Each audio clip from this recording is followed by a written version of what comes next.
Good afternoon and welcome to the third and final day of resident presentations.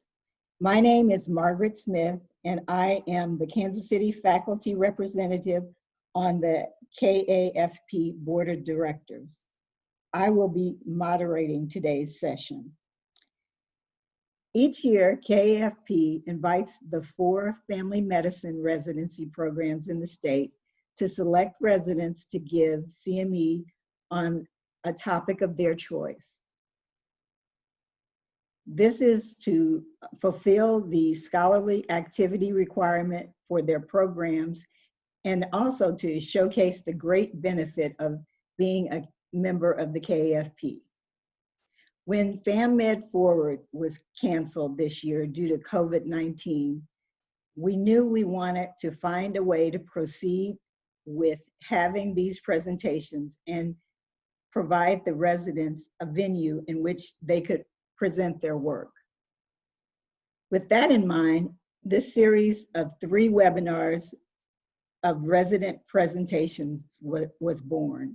Today, we will hear the final 3 of the 10 resident presentations, followed by a 20-minute open Q&A session.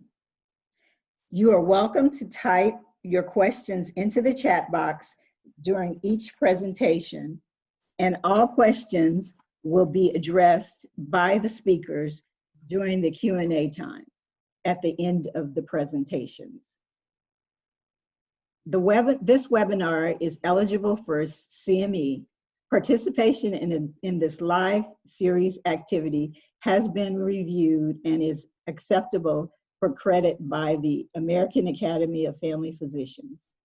Physicians should claim only the credit commensurate with the extent of their participation in the activity. Participation today on this live webinar is eligible for 1 CME credit. Following the close of the webinar, participants will be emailed a survey to evaluate the speakers, as well as indicate their CME earned, and KFP will report CME for our members. So without further ado, please welcome our first speaker for today, Dr. Karissa Gilchrist from the Ascension via Christi Family Medicine Residency Program in Wichita. Dr. Gilchrist will present on as-needed Budesonide-Formoterol for asthma, the SYGMA trial. Go ahead, Dr. Gilchrist.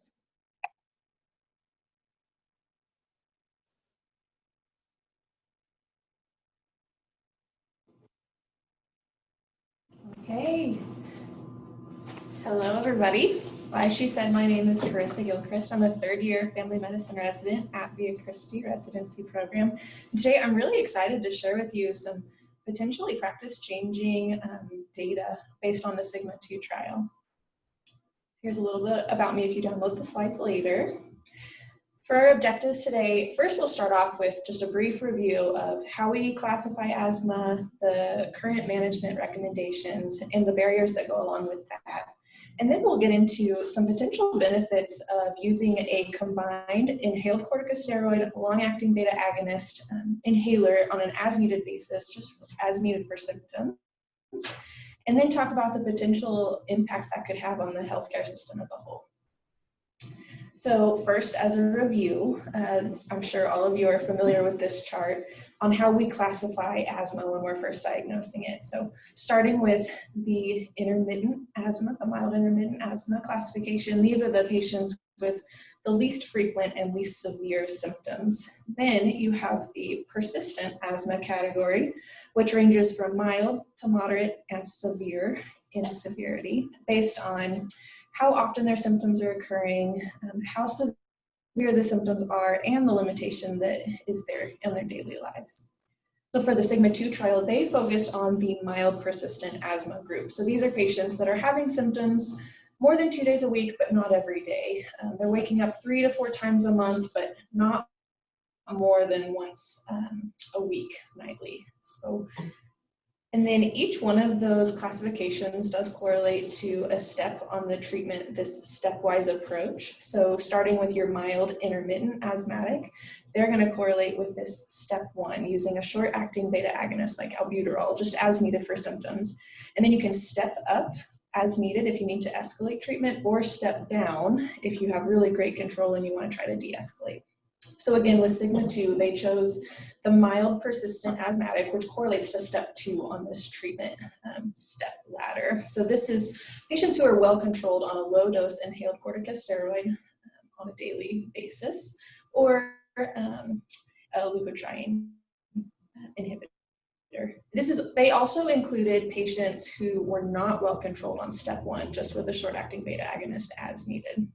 Here is just for your reference later if you want to see the different steroids that are in each different medication class. All right, so now that we have that down, we tell our patients to use their rescue inhaler as needed, use their other inhaler every day, twice a day, no matter what. Maybe you talk about spacers, maybe you talk about asthma action plans, rinsing their mouth out after using their inhaler, and they go home and they do exactly what you say, right? Well, I think we've all probably had this feeling if we're treating asthmatics in our clinic. The patient either mixes up which inhaler is what, which one is supposed to be as needed, which one was supposed to be daily, or they say, you know, I kind of used that orange one a couple times, but I'm not really sure. But what the SYGMA 2 trial shows us is maybe the patients had it right all along. So getting into the trial itself, this was a 52-week, double-blind, multi-center trial. Patients were 12 years of age or older.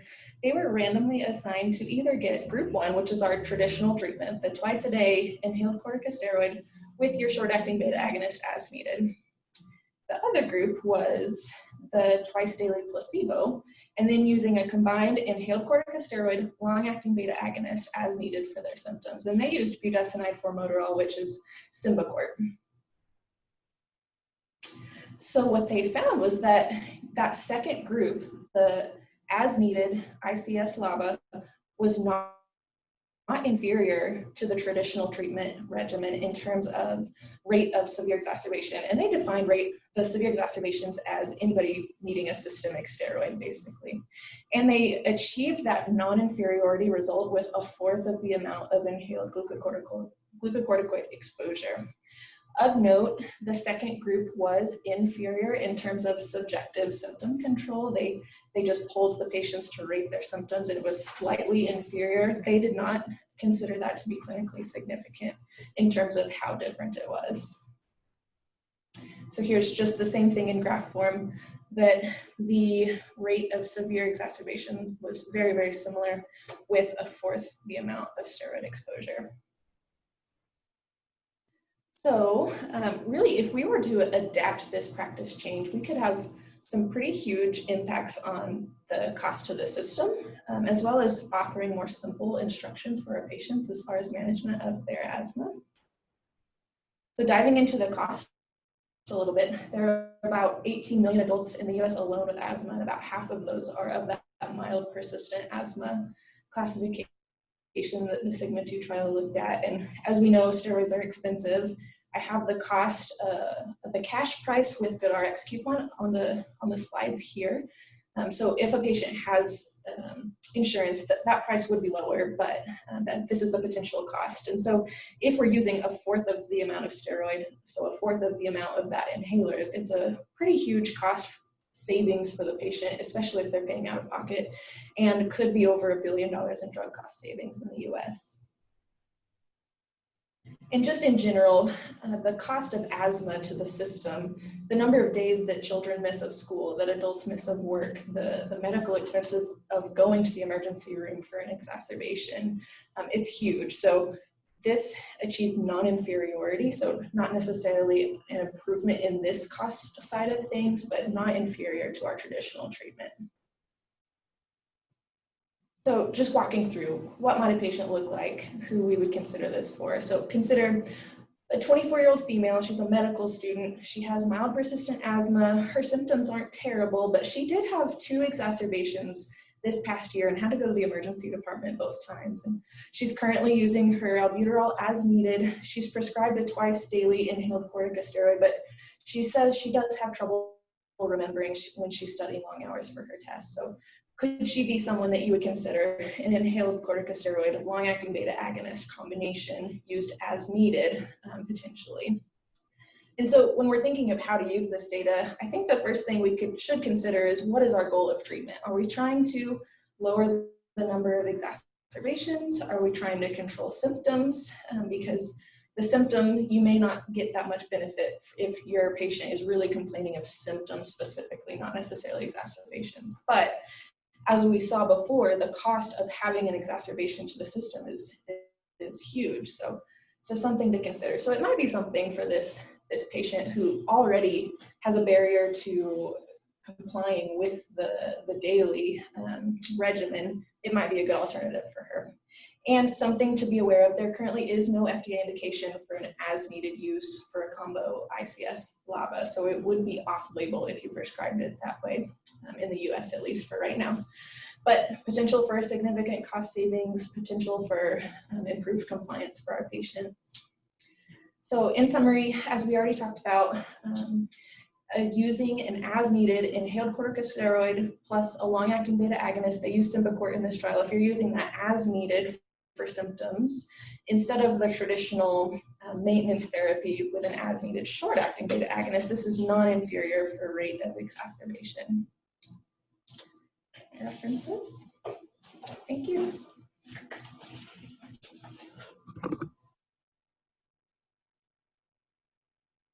Thank you, Dr. Gilchrist, for that informative presentation. As a friendly reminder, any questions submitted in the chat box during Dr. Gilchrist's presentation will be addressed at the end of the session during the Q&A time. Our next presenter is from the Wesley Family Medicine Residency Program, also in Wichita. Dr. Jimmie Stewart's presentation is titled Screening for Cardiomyopathy in Primary Care. Please welcome Dr. Stewart.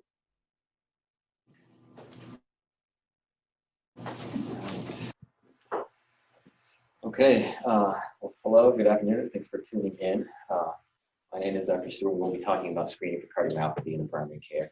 That is a little bit about me, but I'll spare you that burden for right now. Our goals today, when I was coming up with this talk, was to review what are the current screening recommendations and guidelines when you're concerned with patient history, maybe concerning for cardiomyopathy, if you have exam findings, what that initial workup for cardiomyopathy might include. So those are our goals to talk about today.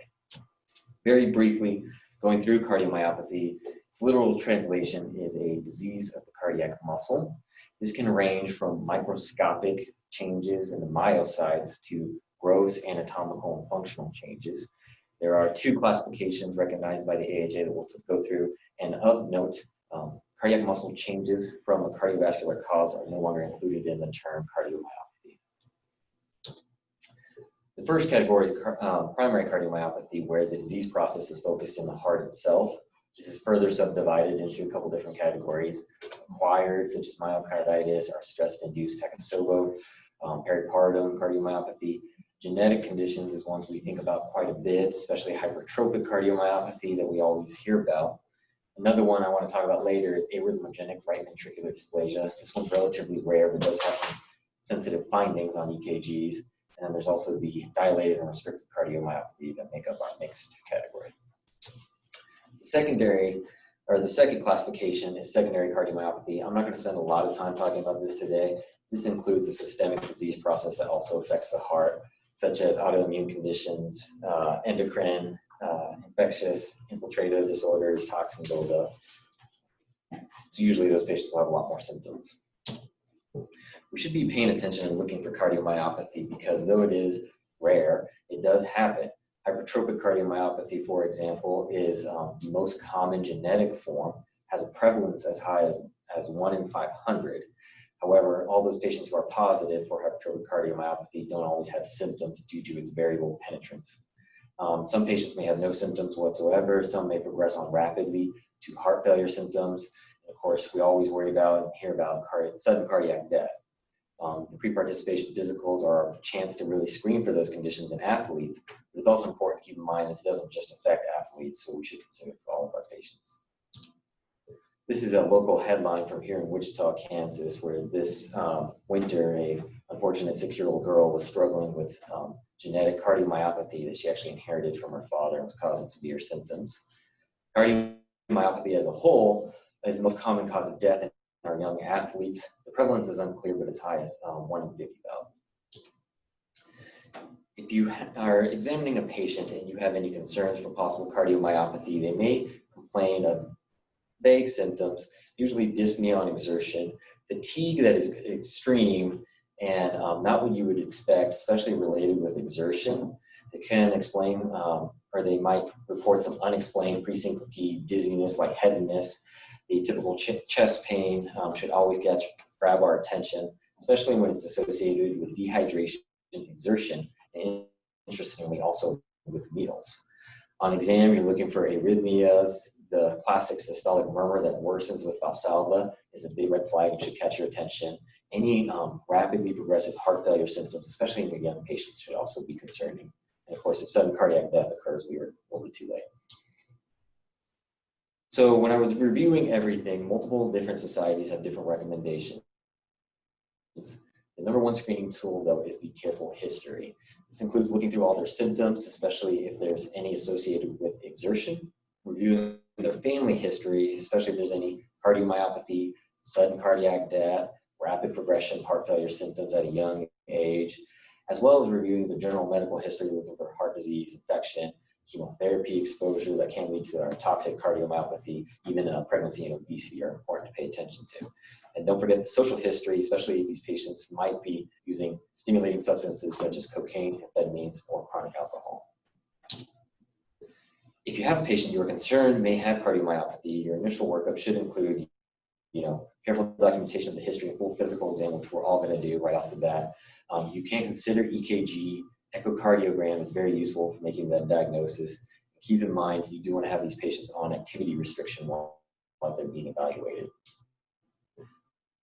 Going over EKG or ECG, the results can vary with each different disease. I've listed here a number of findings you might find with these 3 specific diseases. I'm not going to go through all of them, but we will go through a few examples. In this particular case, we're looking at a 30-year-old male who's having dyspnea with exertion. He actually ended up having hypertrophic cardiomyopathy. This was identified by looking at his precordial leads that did show he met voltage criteria for left ventricular hypertrophy. He also had deep, narrow Q waves in the lateral leads, specifically 1 AVL, V5 through V6. That deep, narrow Q wave could be a sign of asymmetric thickening of the cardiac wall. Usually we see that post-MI patients, but obviously in a 30-year-old male should raise concern. This next example we're looking at is dilated cardiomyopathy. Here again, if you were to calculate it out, you would meet voltage criteria for left ventricular hypertrophy. However, this patient also has right axis deviation, indicating biventricular enlargement. He has a finding here, V1, which is a biphasic P wave. It shows a sharp, rapid positive peak, followed by a deep decline in the second phase of the P wave, and that indicates biatrial enlargement. I don't expect you guys to be EKG experts after this, but I hope this will be helpful. The last example is the epsilon wave, which is seen in arrhythmogenic right ventricular cardiomyopathy. As I said, that condition is pretty rare, but this test is pretty indicative, or this finding is pretty indicative of this condition. What it is a little positive deflection following a QRS. Regardless if the QRS is negative or positive, the deflection is always positive, or the epsilon wave is always positive. This represents a post-excitation of the myocytes in the right ventricle. This happens because in this condition, a lot of the myocytes are actually replaced by fat cells, and this leads to these random islands of myocytes that have different rates of excitation. The final finding in this condition is also the prolonged S wave, which is also pretty indicative. Echocardiogram is going to definitely show you a lot more of the structural changes that can happen with cardiomyopathy. In this particular example, we're looking at hypertrophic cardiomyopathy compared to a normal heart. We see vast thickening of the heart wall in comparison to the normal heart, as well as decreased ventricular chamber size. If we were to watch this on a video, decreased function as well. The next example shows the opposite. Dilated cardiomyopathy, as the name suggests, has a huge ventricular chamber, normal cardiac wall thickness, and then again, if you were to watch the video, you'd see the dysfunction of the ejection. This is again in comparison to hypertrophic cardiomyopathy with a thickened cardiac wall, small ventricular chamber. So if you do have a patient that is identified to have cardiomyopathy after an echocardiogram, it's generally recommended that they be offered genetic testing. This is due to the high rate of genetic influences on this condition. They should be seen routinely with EKG and echocardiogram. If they develop severe symptoms at any point in their life, they should be evaluated for possible implantable cardioverter and defibrillator. Of note, patients specifically with hypertrophic cardiomyopathy that are otherwise healthy, it may be reasonable to allow for low intensity exercise, but this is a level C evidence, so keep that in mind. All your other patients are generally recommended to be on activity restriction. As far as family members of your patients with cardiomyopathy, the only guidelines I could find were for hypertrophic cardiomyopathy. All first-degree relatives should be offered genetic testing for this condition. They should have annual screening starting at age 12, earlier if they're participating in competitive sports, they have a sudden growth spurt, or there's any history of sudden cardiac death in the family. Echocardiogram should also be done in these patients and repeated every 1 to 2 years. In these particular cases, if the echo is inconclusive, a cardiac MRI may be warranted and useful. Of note, again, if the genetic testing is negative, you do not need to continue clinical screening for these relatives. Cardiomyopathy as a whole is definitely going to affect multiple aspects of our patients' lives. It does interfere with their ability to participate in sports, social integration. It's going to cause effects on their ability to obtain certain employment opportunities. It's going to be a quality of life and health coverage issue as well. So it's important to keep all of that in mind. In summary, the key to detection of cardiomyopathy is still the thorough family and medical history of the patient. You're going to be paying attention for any signs or symptoms that could be early warning signs, but also likely represent progression of the disease. Your full exam, EKG, and echo are the initial studies of choice, keeping in mind that EKG can be negative when you're first starting out, and routine screening and genetic testing is also recommended for these patients and their family members. So my references. Thank you.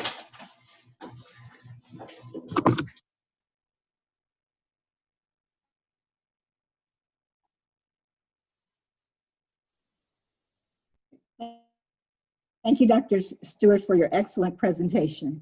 Again, any questions submitted in the chat box during Dr. Stewart's presentation will be answered at the end of the session during the open Q&A time. Our final presenter today is from the University of Kansas Family Medicine Residency Program in Kansas City. Dr. Kalee Kirmer Voss will present on shoulder impingement syndrome, effectiveness of conservative measures prior to surgical decompression. Please welcome Dr. Kirmer Voss. All right, thank you, Dr. Smith. As Dr. Smith said, my name is Kalee Kirmer Voss. I'm one of the current second-year residents at KU Family Medicine Residency here in Kansas City. Today I'll be talking to you about shoulder impingement syndrome and the effectiveness of conservative measures prior to surgical decompression. All right, a little bit about me. I'm from Hayes. I did my medical school 2 years in Kansas City, 2 years in Wichita, and as I said, I'm here in Kansas City as a resident. So our learning objectives today. So first, I want you guys to recognize the first-line treatment options in shoulder impingement syndrome for our patients and differentiate the outcomes of various treatment options. And then you should be able to assess the implications that the treatment options have for patients based on social determinants of health, and then apply the knowledge of the different treatment options so that you can help your patients in your own clinical practice. So our review, what is shoulder impingement syndrome? as you all know already, I'm sure, it's just a combination of shoulder symptoms, exam findings, and then plus or minus radiological findings that patients will have compression of structures in their shoulder around the glenohumeral joint. You don't actually need the radiological findings in order to diagnose this. It's based more on their exam findings and different history points that the patient will bring up. So if they have any Mears positive or Hawkins positive on exam, it's leading to a diagnosis of some sort of impingement in their shoulder region. Usually patients will have pain with elevation of their shoulder, so whether that's abduction or forward flexion, and the pain just is persistent and causes dysfunction or difficulties within performing normal tasks in their life. It is the most common cause of shoulder pain in primary care, which is why it is important that we all know about it and know how to effectively treat it for our patients. So here's a reminder of the anterior view of our typical shoulder anatomy. So where we're focusing on is the glenohumeral joint, which is right in the middle there, highlighted. So what treatment options do we have for our patients? So the first treatment option that you should be thinking of is physical therapy. This is by far one of the best ways that patients can get range of motion back in their shoulder, and also at a more reasonable cost to them than sending them off to surgery. And we'll talk about the surgical decompression at a later slide. But adjunct therapy that you can do as far as rest, cryotherapy, NSAIDs, our normal RICE treatment. Sometimes a subacromial injection can be beneficial to patients just for short-term relief. And then there's also taping that patients may ask you about. So I want you to be aware of it. So physical therapy. It is best if you send your patient to a physical therapist who has experience in treating the shoulder joint. Patients may ask you, can I just do this at home? But really it's better if they're at least getting their initial guidance under somebody who is trained in these exercises, because their goals as a physical therapist would be to improve the scapular stability, stretch out all of the musculature in the area, strengthen the rotator cuff muscles, and then improve overall strength and coordination of the shoulder complex. And this will give the patient more of a long-term outcome that they will be happier with at the end of the day. So you want to trial physical therapy for at least 3 months. And this is, the patient has to give good effort and be cognizant that they need to try with the physical therapist in order to get benefit before you even consider any kind of orthopedic referral. Many patients will come in and say, can I just go see orthopedics right away? But really, ideally, you want to have them have that trial first of physical therapy. Now, the evidence for physical therapy does not come from randomized control trials. So that is the one caveat to this. It's mostly from observational data, biomechanical studies, and then just clinical experience when we're trying to figure out, what is the most effective method. So you may use that or take that with a grain of salt, since there is no randomized control trial on physical therapy itself. But again, many patients will benefit from physical therapy alone. Now, as far as rest, cryotherapy, and NSAIDs, you want to instruct your patient to avoid aggravating activities. So if they are doing lots of overhead throwing and that's where they have gotten their impingement from, then they may want to back off on the overhead throwing. Or somebody who's, doing a lot of overhead painting, that would be another thing that you could recommend, trying to not do as many of those activities as possible while they're trying to get their shoulder to heal. However, you don't want your patients to rest too much, because then it may lead to adhesive capsulitis, and then they'll have more difficulties with their shoulder. So there's a fine balance of educating your patients on getting the range of motion back in their shoulder, but again, maybe slowing down on the activities that are aggravating that pain. Now, ice can be a temporary benefit for patients, because it can decrease the inflammation and provide symptomatic relief of their injuries, and maybe get them to participate more fully in physical therapy because they are feeling better. The same goes for NSAIDs. Now, you could trial a 7 to 10 day course of NSAIDs to see if that will at least help the patient's symptoms enough so they can participate in physical therapy, but you just have to make sure, again, that they don't have contraindications to NSAID therapies. Now, if your patient is wanting something in the office because they think that they can't get to physical therapy because there's too much pain in their shoulder, you might be able to offer subacromial injection for them. So there are a few randomized trials that show that patients may benefit from a glucocorticoid or a ketorolac injection. However, it's more so just the immediate short-term relief that they get so they can more fully participate in physical therapy for more long-term benefit. So if you are capable of doing this in your office, by all means, you can try it for the patient. It is better if you can use an ultrasound guided injection, just because you can get the injection exactly where they're having that pain, and you can do an active range of motion under ultrasound to help you see exactly, is there a ligament that is getting pinched, or what is going on in their shoulder in the acute active time frame. Now, shoulder taping, I just want you guys to be aware of this. So kinesiotaping is becoming popular among many famous athletes. So patients may come to your office and ask about this. So it is something that may provide short-term relief for patients, but it may not. So that's why it's not necessarily recommended as a first-line treatment option.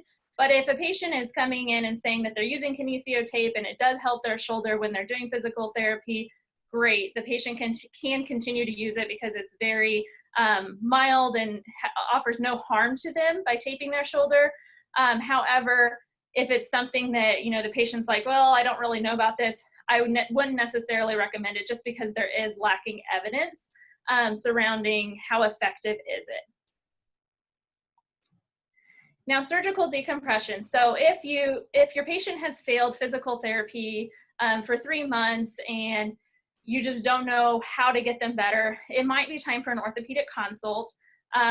Additionally, if your patient comes in and you're doing your initial physical exam and you're concerned about rotator cuff injuries, tears, labrum tears, then they need to go to see orthopedic surgery sooner rather than later. But there is a Finnish randomized controlled trial. It was a double-blinded study that showed they separated the group of adults into 3 categories. So there was a surgery group that did just a diagnostic arthroscopy. There was a surgery group that did the diagnostic arthroscopy and also decompression. And then there was a third group that was just physical therapy. After 2 years, they compared the patient's perception of their pain in all of these treatment groups. And the surgical decompression was a little bit better in their reports of pain, but it was not statistically significant for us to recommend that as a first line. However, the diagnostic arthroscopy group and the physical therapy group had the same outcome after 2 years. So in reality, after 2 years, all 3 groups are pretty much the same in how the patients are perceiving their pain and their shoulder function. So that's why physical therapy, it can be recommended as your first line treatment. Now, as far as social determinants of health, so occupation may play a role in who gets a shoulder impingement syndrome. So people who do a lot of over the head things like painters or shelf stockers or mechanics, people who do manual labor, they may come into your office more frequently than people who don't do those things. Now, those patients may or may not be able to take a break from that repetitive activity. If they're the only person in their family having an income and that their job requires that, it's going to be difficult to have them take a break and let their shoulder heal while they're doing range of motion with physical therapy. Also, many patients, if they lack insurance, will wait to seek care, and so they may be injuring their shoulder more just because they're doing that repetitive motion before they see you and get any physical therapy performed. Now, as far as cost, that's a big issue for a lot of patients. So physical therapy, if somebody has insurance, a typical 3-month course of physical therapy will be $240 to $660. Without insurance, it would be $900 to $1,800. Compared to subacromial decompression surgery, they're looking at $6,470 on average nationally. However, that's for the procedure only and doesn't include the cost of the surgeon or anesthesia. And then the recovery time is a little bit longer if you do go through surgery. So in conclusion, trial of the conservative therapy options for shoulder impingement syndrome before referring to orthopedic surgery. That includes physical therapy as your #1 choice. And then adjunct to that would be rest, cryotherapy, NSAIDs, possibly taping if the patient's interested in it, and or a subacromial injection. And then if patients aren't having improvement in their shoulder impingement syndrome symptoms after 3 months of those conservative measures, then that's when you can consider an orthopedic evaluation. And there are my resources. All right, thank you. Thank you, Dr. Kirmer Voss, and thank you to all of our presenters. This concludes the presentations for today.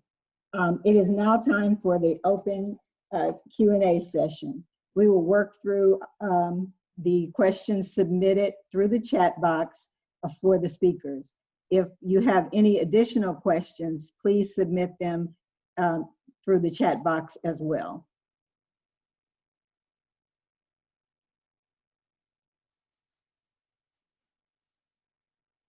Okay.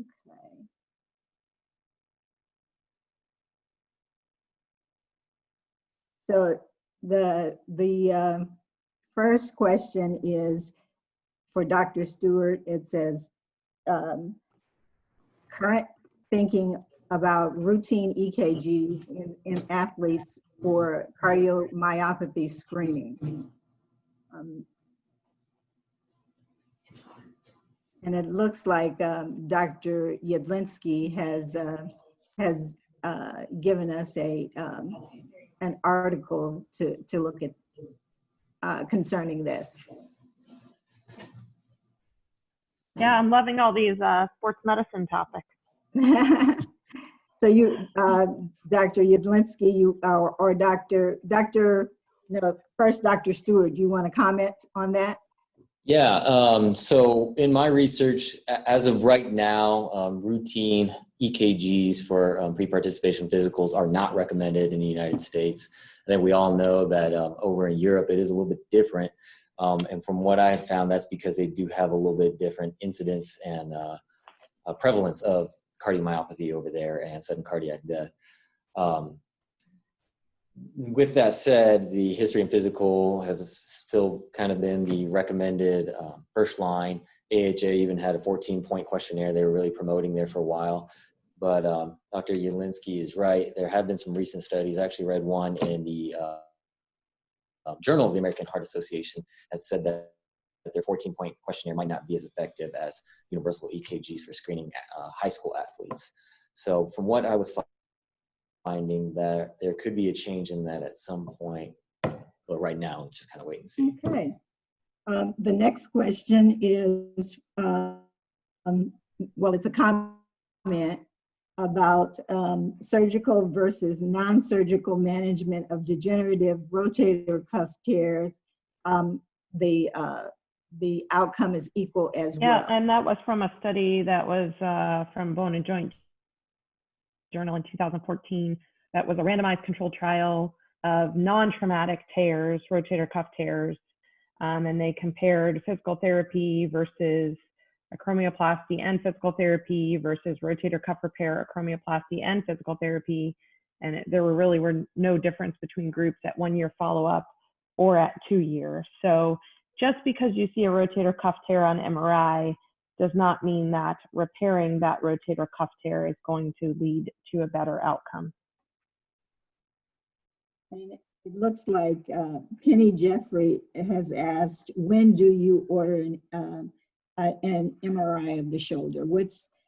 Dr. Kirmer Voss mentioned that you don't need an X-ray to diagnose impingement syndrome. But what is the role of imaging in diagnosing shoulder pain? All right, so with shoulder pain, a lot of your history taking and physical will help guide what kind of imaging or if you need imaging. So if you have a patient who has more of an impingement positive physical exam, an MRI won't necessarily be as helpful because they'll be taking the MRI when their shoulder is not in that active phase of motion to where you will see that impingement. if you're thinking that your patient may have some sort of soft tissue and pathology like a rotator cuff tear, labral tear, anything of that nature to where you would need an MRI, you could potentially order the MRI just to confirm that. However, if your exam is indicative of that tear, you could, as Dr. Yedlinski noted, jump to that non-surgical management and see if it's helpful. If it's not helpful, then you may want to consider that MRI.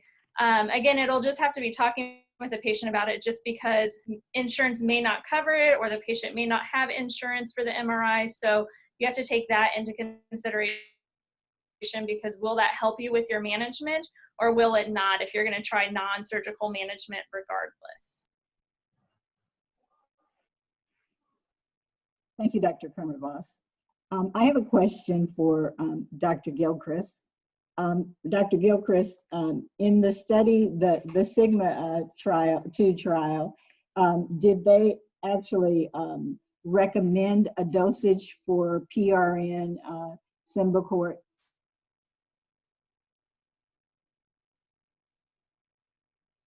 If we can pull up my, oh, there we go.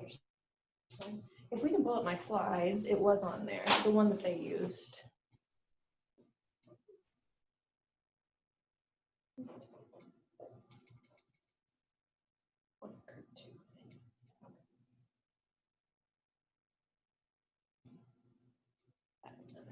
So they used the 206 in their trial. So that's what they were basing everything off of. And did they limit the number of times that they could use that in a day? No, they didn't limit that part of it. It ended up being similar. The patients that used the as-needed short-acting beta agonist and the as-needed ICS-LABA, it was pretty similar how much each group was using an as-needed inhaler in general. Okay. Okay. So even though they didn't restrict the amount of times that they could use it a day, they were still intaking less inhaled steroids. Right, right. Thank you.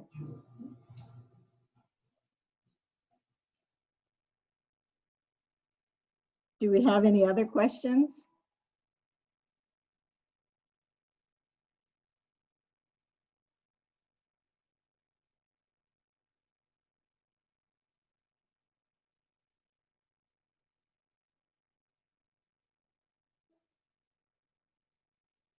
Okay. And Dr. Cardi says, great work, everyone. I think these were excellent presentations. And I want to thank everyone for participating in today's webinar and contributing to the quality dialogue we just heard. As the session wraps up, all attendees will receive an email with a link to the evaluation for today's speakers. We ask that you take a moment to provide your feedback on the presentations, as well as the virtual format for the CME. If you wish for the KAFP to report your earned CME, there's a place in the survey for you to indicate that desire. Thank you for joining us today and have a great day.